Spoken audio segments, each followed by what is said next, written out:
Welcome to Live Like an Athlete. One of the greatest predictors of longevity is strength, specifically grip strength, and also they measure how fast people can walk.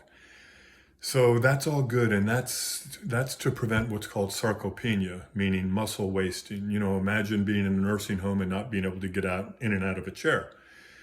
But there's also research that says Mtor, which is a signaling pathway, and that also is a way that we can predict longevity, that when we eat protein, mTOR is increased, that pathway is increased, and supposedly that can also increase the cancer pathway and other debilitating diseases.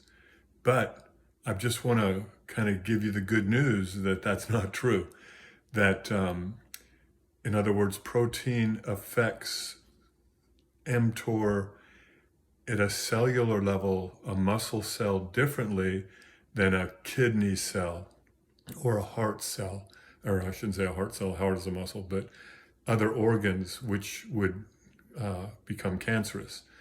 So the whole purpose of this video is to debunk the myth that protein is cancer producing.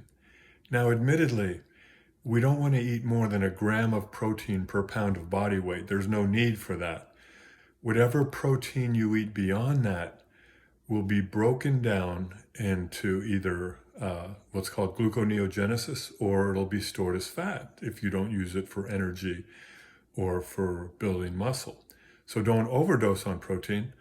And some of the latest research is saying about 30 grams of protein per meal, 30 to 50 grams per meal, which is kind of a lot for most people.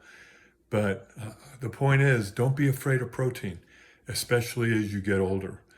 And, when we talk with vegans or vegetarians, it's really difficult to get quality protein in those type of diets. But, and some people actually try the vegan or vegetarian for a while, and then they feel so badly that they come back to the omnivore diet.